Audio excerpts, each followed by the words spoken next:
Good evening. The Israel Iran war is here. It was long expected. For many days, the anticipation had been building up that this war could take place anytime, and that moment is upon us. Trump has said that this will be a moment for the people of Iran to take back their government. But does that mean that these strikes, jointly coordinated between Israel and the United States, are aimed very clearly at regime change? And how will that regime change, in fact, be ensured? Are the Americans and the Israelis ready to go all in? Would that mean not just attacks from the air, but also a ground war? And remember, this is already a regional conflict. Missiles have been intercepted and sighted over the skies of Dubai, Riyadh, Abu Dhabi, and Bahrain. In fact, Emirates Airlines has suspended temporarily operations into and out of Dubai. Every country around the world, but particularly the countries in West Asia, including us here in India, will have to take a delicate position, walk a delicate tightrope walk. Remember, the Israel strikes on Iran come just days after Prime Minister Modi met with Netanyahu in Israel. There are questions for not just us in India, but as I mentioned, for all the countries in our neighborhood, including Pakistan, which has been trying to build a sort of relationship of flattery and closeness with Donald Trump, but will also face political questions at home on how it responds to this attack on Iran while it's battling a military battle or a conflict with Afghanistan on its border. I'm Barkha, you're with the Mojo Story. On the program today, we try and make sense of what might happen next in the Israel-Iran war. A war where Trump has declared that the end goal is clear, regime change. He addressed the people of Iran directly and said, "You have always asked for American help. Well, that help is here, and you will be able to take control of your own destinies, of your own government." But is it easier said than done? Iran is not Venezuela. And it may be a battle that will need more than aerial strikes. That said, those strikes have been ongoing all day, and Iran has hit back with retaliatory strikes as well. So missiles have been flying over the entire region of West Asia, what the Americans call the Middle East. In fact, one person is reported to have been killed in the UAE. In the meantime, Iran's official media is saying that one of the targets hit in these strikes has been a girls' school, and they are saying that 36 to 40 female students are now reported killed in those strikes in Iran. It's going to be a few days before absolutely verifiable information is available for us. It is what is called the fog of war. But in the meantime, let's try and make sense of it all. Let me introduce our three very distinguished guests today. We're joined by veteran diplomat, Ambassador TCA Raghavan. Welcome to the program, sir. From Israel today, we're joined by Helit Barrel. She's been a former director at the Israel National Security Council. It's good to see you, ma'am. And also joining us is military veteran, former General Office Commanding of the 15th Corps, General Atta Hasnain. I'd like to start by playing out a very clear, specific statement from Donald Trump, and then we can kick off our conversation. Take a look. To the great, proud people of Iran, I say tonight that the hour of your freedom is at hand. Stay sheltered. Don't leave your home. It's very dangerous outside. Bombs will be dropping everywhere. When we are finished, take over your government. It will be yours to take. This will be probably your only chance for generations. For many years, you have asked for America's help, but you never got it. No president was willing to do what I am willing to do tonight.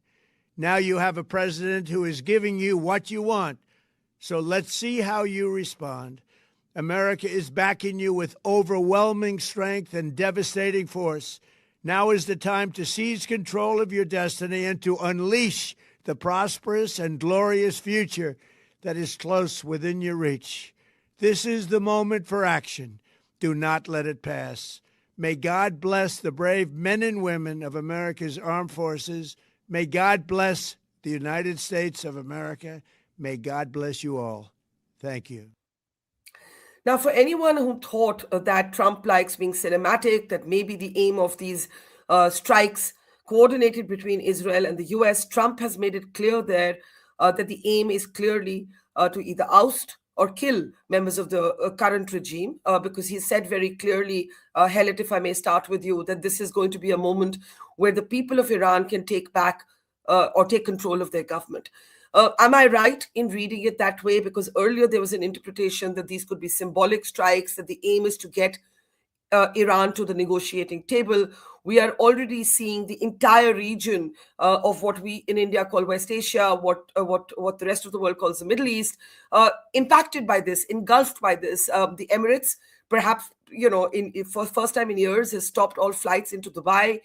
We've seen Abu Dhabi, Riyadh, Bahrain, all see missiles fly over their skies.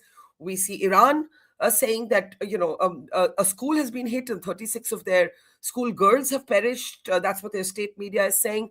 What is the end goal here, ma'am? Well, for weeks, we weren't really exposed to the end goals as far as Donald Trump was concerned. And then, as you said, he said very clearly, finally, in the speech, that it is about regime change, toppling the regime. Now, how you do that from strikes from the air, naval strikes, and so on remains a question for me. Of course, there will be great impact to the actions already taken today. And as you mentioned, just from the opening move by the United States, we can see that it will not be symbolic. It's gone beyond that, and that very high members of this regime have been targeted. We don't know yet if it is successful or not, but clearly the message is there. So since we still don't see the troops on the ground scenario playing out because those troops have not arrived physically, then it will be at least, I think, for the next week, very intense to see where it unfolds, with a lot of military targets still on the list for both the United States and Israel. May I ask you, before I open it up to my colleagues from India, what is the situation in Israel right now? I mean, is it sirens everywhere? Has everybody been asked to stay indoors, hunker down? What's happening?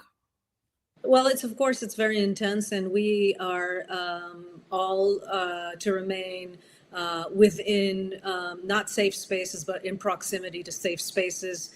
So you're not going to see people out in the streets. This is not a regular weekend in Tel Aviv. So certainly there have been a lot of alarms throughout different areas of the country, and people are prepared for this scenario and have been for weeks now. Mind you, this is our second round because we went through this in June of 2025. So yes, it's a very, very tense situation. But as you know, Israeli population is extremely well prepared for this and also has been through it once. Of course, and we expect it to be prolonged. We expect it to last for more than a day or two or three or four, and that's the outlook. At the moment, very kind of tense anticipation. No big events here in terms of what we have suffered back from Iran yet. Thank you for those opening comments. Ambassador Raghavan, if I may bring you in.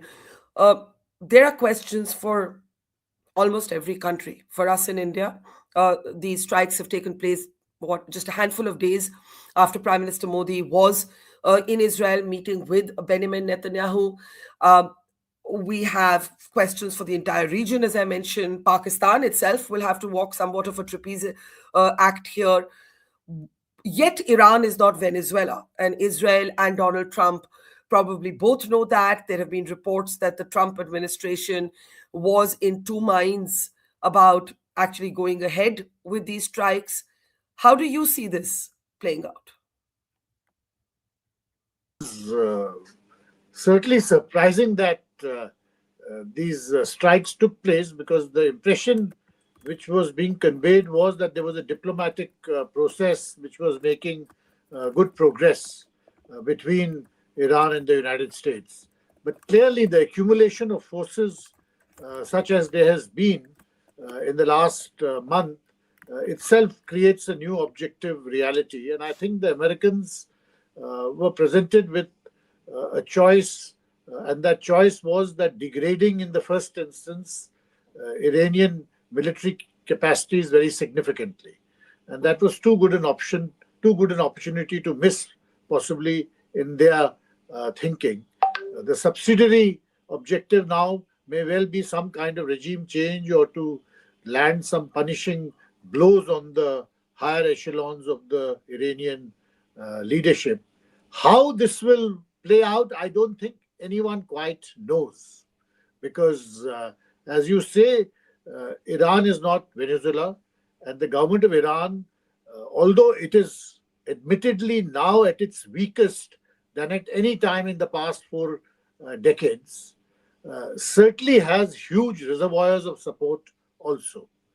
Because while intense opposition exists, there are also there is also deep support for the Iranian government because of its very nature. It is a participatory kind of system that exists. So how this will play out, we don't know. What is evident is that, yes, its military capacities will possibly be significantly degraded, and especially its capacity with regard to missiles. But beyond that, we don't really know whether there will be a larger political change domestically within Iran, what kind of implications this has for the region. I don't think in Pakistan itself this is going to have that much of an impact, because Pakistan is going to remain absorbed with its equally difficult situation with Afghanistan. But certainly whether it leads to any kind of disruption in oil, hydrocarbon supplies from the Gulf to the rest of the world, what are Iranian capacities to fight back, all of that there's a question mark, because nobody quite knows. And as you said, we will have to wait and see once we have fuller information. Okay, I can see, before I come to General Hasnain, Helet, I can see you wanting to have an interjection. Please go ahead. I apologize. We just got another missile alert. I have to go shelter. So I will not be able to continue with you. Good luck to us all. Well, please stay safe, and thank you for letting us know. I should have come to you earlier given the situation. Stay safe, and we understand, and we hope to connect with you again. A warning there to our guest from Israel to basically take safe shelter, because sirens have gone off and a missile attack, retaliatory attack, we can assume, from Iran is incoming. General Hassan, let me come to you. I think the big question is, can regime change take place from the skies? That's what we don't know. I think it is no longer in doubt that that's what the Americans are seeking. But after being burnt in Afghanistan, being burnt in Iraq with questionable evidence to begin with, and Trump's own aversion to prolonged conflict, Trump has made a big statement today. He said that the aim is to get the government out. How easy or difficult or achievable? Forget easy or difficult. How achievable is that? Thank you, Barkha. Thank you for inviting me for the show. Very interesting times. There was a very smart speech by Mr. Trump. Whoever wrote it for him, obviously with an intent. I'm not sure whether he speaks from prepared speeches or whether it's an impromptu thing, but it was a smart speech, conveying very clearly what the intent of the United States is. That is regime change, and asking the people to rather create an upsurge so that they can guide their own destiny in the future. Your specific question needs a military analysis. Can you have regime change from the air? Well, to launch from the air, you got to have very deep intelligence penetration, first of all, on the ground. And that, I'm sure, in the last 2 months, while all this buildup of diplomacy has been going on in Oman and in Geneva and in Vienna and places like that, there has been a tremendous intelligence effort on the ground, which has been going on. There must have been a degree of confidence because of which this operation has been launched. And as we were talking, I think some time back, I just heard that a missile had landed in the compound of Ali Khamenei, and we don't know the whereabouts of Ali Khamenei. Although I did comment to say that Ali Khamenei is very unlikely to be above ground, sitting on a second or third floor. He would be very, very deep underground somewhere. And that is almost a definite statement. Besides the regime, the political and the ideological regime change, I'm sure the United States and Israel would also be looking at the IRGC. The IRGC has not been very secure through the last 1 year. If you see why 1 year, if you go back to Soleimani's time, from Soleimani till now, the IRGC has repeatedly lost a series of senior commanders, and they have not been able to secure them themselves. So I don't give IRGC that kind of a capability to protect its senior commanders, but definitely the political and ideological leadership would be very, very well protected. Having said that, I don't see the presence of any American ground capability. There is a special operations group which is there, special forces which is there at the moment, but there are no major marine formations that I can see on the ground which are there. So incursions are unlikely. This kind of a thing with special operations is not going to be easily done. So I think the Americans are giving away the intent very clearly that this is, well, a little beyond symbolic. This is an operation going on a little beyond symbolic. If they do not achieve their ends through missilery, through missiles and bombs and bombing and things like that, I don't think there is an option to go in beyond that. So then, unless they're willing to build up for it, and which they have not, definitely not indicated any. Maybe the battle will be fought by, I don't know. Are they, like, if the Americans aren't willing to go the whole hog, why would Trump make such a definitive statement? Unless, General Hussain, and I'll put it the same question to Master Raghavan after this, unless the aim or the goal is the belief that the regime might step aside on its own, which yes. I don't think it would. Absolutely, I agree with you. It would not, but definitely the attempt may be there. Coercion. You see, what I am reading this entire conflict initiation as such as a high-level coercion, which is going on side by side with the diplomacy which has gone on so far. A high-level coercion which is going on, which is signaling to Iran that there can be much more beyond this. But I think this game has gone on for too long, and the hierarchy in Iran is also too smart. I don't think they are going to get misled on this entire thing. They are going to stick on. And therefore, I see this fizzling out in 4-5 days' time, in which little is going to be achieved except the fact that Iran may come back again to the negotiating table, which it has always been on, and just carry on again in terms of diplomacy. Master Raghavan, do you agree with that perspective? Clearly, our Israeli guest who had to go because of retaliatory strikes from Iran thought otherwise, but that is Israel's position, and she has been in the security establishment. Do you agree with General Hussain that this is going to fizzle out, that it's a coercion tactic? Trump likes doing cinematic things. Let's also be analytical here and say that Trump would want a headline change from the Epstein files at home. His ratings are at an all-time low. He's got to have the media talking about something else. He's got to have the world talking about something else. And he's achieved that for now. Do you think this is short-term? Or do you see this as now the prolonged next sort of battle that the world is in the midst of? And I say the world because unlike Russia, Ukraine, like this is geographically going to impact many more countries. Well, I think that their principal objective after amassing a huge force was to degrade Iranian military capacities significantly. And I think they will be quite successful in that. The subsidiary objective, which has always been there as part of US policy, is to somehow engineer some kind of change in the architecture in Iran. Now, that is not entirely in their control. What they will try to do is try to create conditions for it and hope for the best. If it doesn't happen, I think they'll be quite happy walking away with having achieved their principal objective, which is degrading Iran's military capacity very significantly. The issue in these situations always is that, militaries are good at planning their own moves. They're not very good at planning what the other person's, the opponent's moves are. What is going to be the intensity and extent of Iranian reactions? And their Iranian capacities, there's a question mark over them which did not exist 7, 8 years ago. Have those external capacities in the Gulf states been significantly eroded, or whether they still exist? If those capacities exist and there is significant damage inflicted on US assets in the region, then we will be entering an even more dramatic escalatory phase. It's not easy to control what happens after you have taken the initial steps.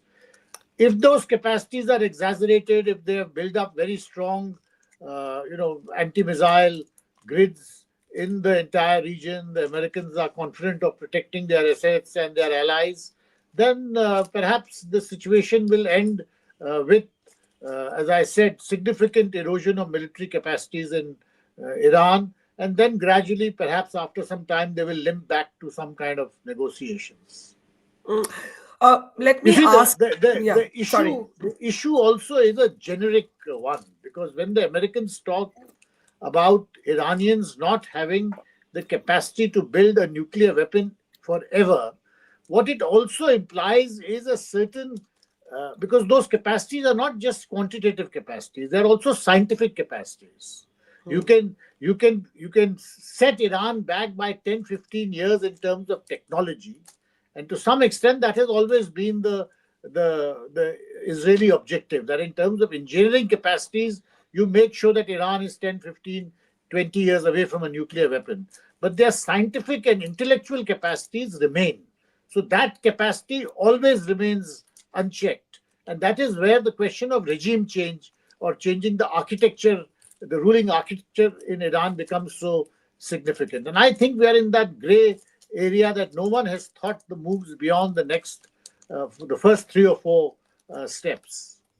I'm glad you brought up the nuclear question, because that was going to be my follow-up, General Hassan.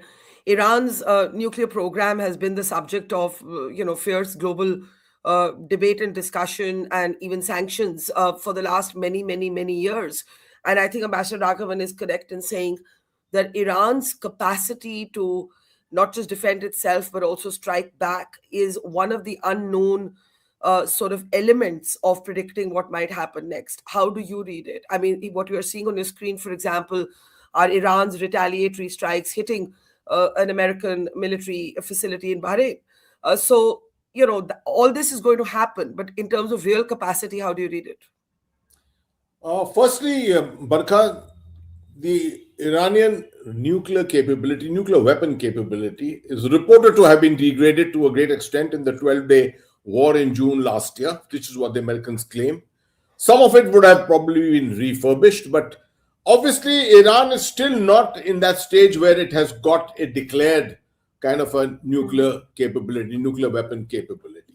What Iran is definitely going to do, this current regime, is that symbolically it will retaliate to everything which is happening to it. In the sense that if there are 10, 11 bases in Iran which have been struck, it is going to strike back against an equal number of bases of the Americans in these different cities and different countries, such as in the UAE or in Qatar or places like that. And I say symbolically.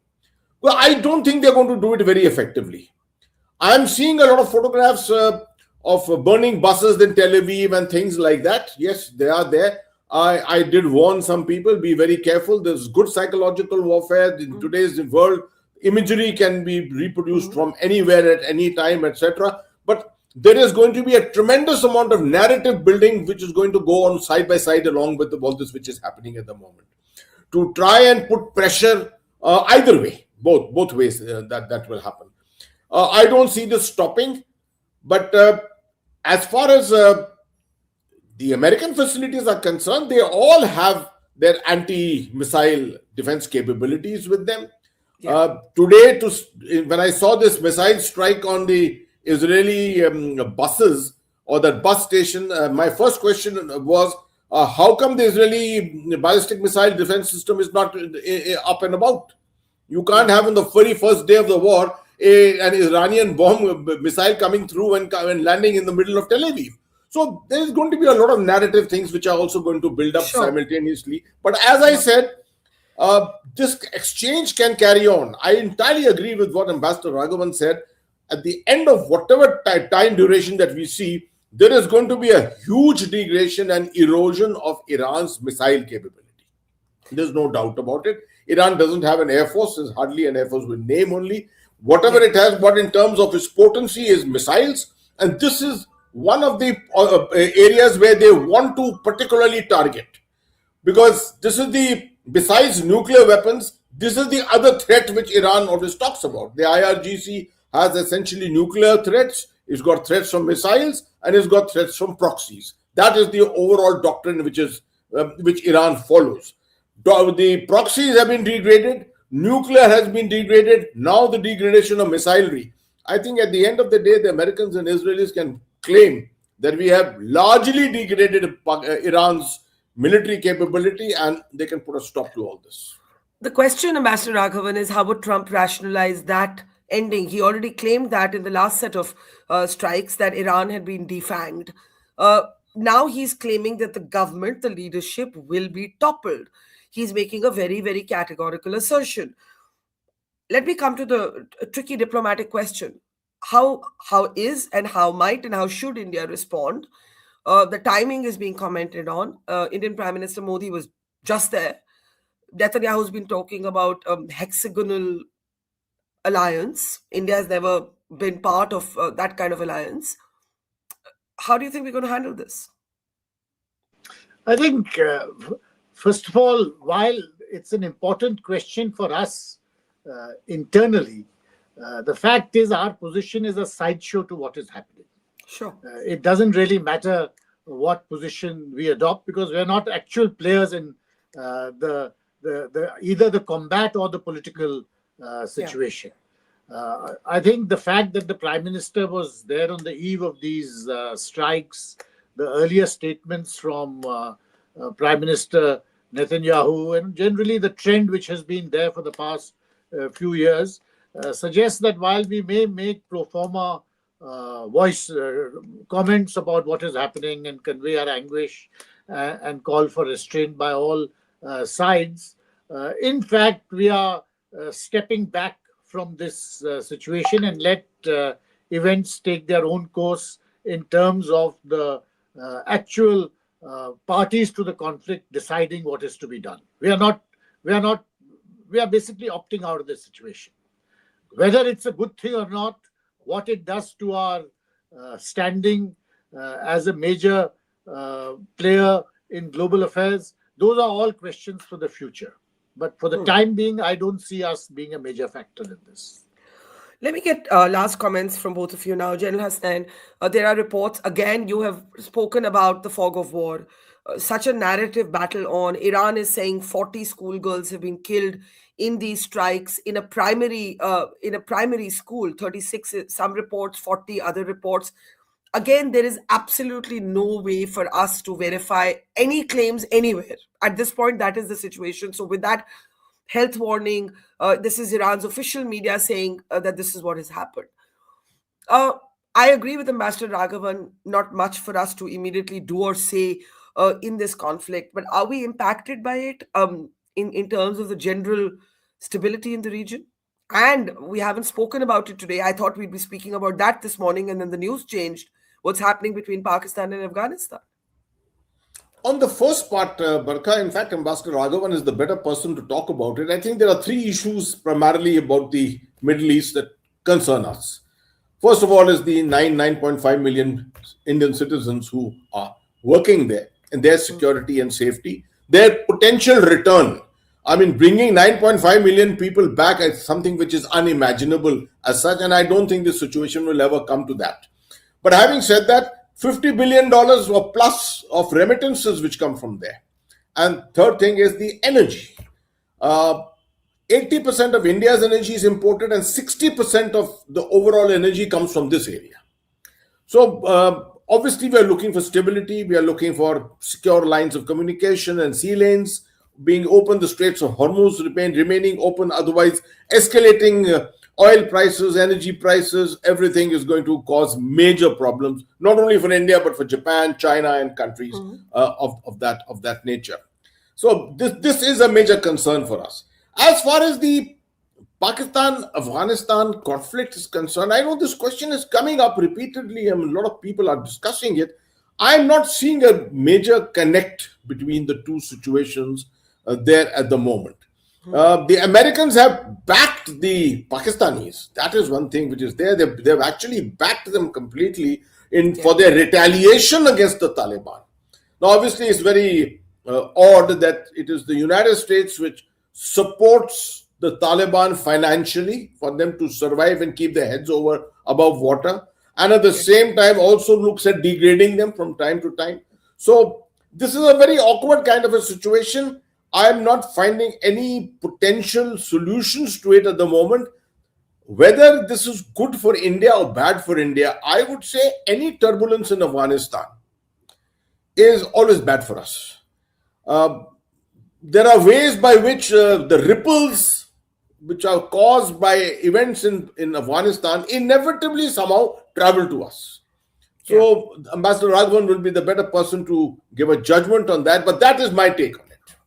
So let me give you the last word, Ambassador Raghavan, with a sort of double-barreled question. One, how does Trump extricate himself, not that we know the answer to that necessarily, from a situation where there is no regime change, and the Iranians come to the table, and then you have a prolonged, sort of long-winded dialogue process, and then the world kind of moves on and forgets that this happened. That's question one. Question two, General Hussain said he doesn't see the connection, Pakistan-Afghanistan, what Pakistan will do vis-a-vis this situation. It is a tenuous connection, but let me try and ask my question. Pakistan clearly is trying to build a certain coziness with Washington using flattery and whatever else at its disposal. But Pakistan has domestic political compulsions as well. If the Americans want to use Pakistan, if this is a prolonged conflict with Iran, Pakistan will have to take a decision on that. Can it overtly support the American attack, Israel's attack on Iran? Or how is it going to respond? It has a very serious situation in Balochistan. It has this situation with Afghanistan at its border. So I'm just trying to wrap my head around everything that's happening. So last word to you. I think in terms of what is going to happen in Iran, I think if at the end of the next 4 to 5 days we see Iran even more significantly weakened than it is already, I would say that would be a outcome with which the United States and Israel will walk away from reasonably satisfied and let things pend then till the next. But what would they say? But what would they say? They'd have to say something. Oh, we weakened Iran. That's what they said a year ago. We weakened them. We have sent a message. The people of Iran know that we stand with them, etc., etc. But everything doesn't have to be forced to a linear conclusion. Certainly, that would be one aspect of U.S. thinking, in my understanding. Nobody can quite predict U.S. and Israeli behavior nowadays. So we have to wait and see. I think on the Pakistan-Afghanistan situation, frankly, I don't see much connection between the two. I think the two are pretty self-contained. The Pakistan-Afghanistan situation was heading towards a crisis for some weeks. Something like this was going to happen. There again, I think the Pakistan-Afghanistan situation will end with an even less clear outcome. I don't think we are going to see the Taliban significantly weakened because of this. In fact, it may emerge even the stronger. I was told that ex-President Karzai and many other leaders of the earlier government have come out condemning Pakistani behavior and supporting the Taliban regime in the present moment. So the Taliban government may come out significantly stronger. What Pakistan would have achieved, one doesn't quite know, but certainly there must have been a sense over there that they had to act because it was just getting intolerable, the kind of attacks they were facing from the TTP. But I see the Afghanistan-Pakistan situation as being a much more intense but still kinetic and tactical phase. I don't think anything new is going to emerge from this latest bout of combat which is taking place. I think the problem is that again, we are in that kind of situation with Pakistan where history reaches a turning point but refuses to turn. For the past 2 or 3 years, there are enough indications that Pakistan's neighborhood policy is collapsing vis-a-vis India, vis-a-vis Afghanistan, vis-a-vis Iran. But they seem to lack the bandwidth to introspect and bring about a kind of policy change or slight policy shift. I think that till that happens, we are just going to see this continuing. And let's not forget, all of this means that Pakistan's internal economic and political situation gets that much more fragile. Well, all I can say is that the bottom line is we live in extremely uncertain times. I think both of you are speaking about bursts of conflict with no clear conclusions, no necessarily clear conclusions, both in Israel, Iran, as well as Pakistan, Afghanistan. And yes, uncertain times. We live in a Trumpian age. That adds to the uncertainty. We leave it there. Thank you very much for helping us try to make sense of it all. General Hasnain, Ambassador Raghavan, and earlier to our guest from Israel, Helit Parel. Thank you very much. And everybody have a great, and I think it's time to say safe weekend. See you soon.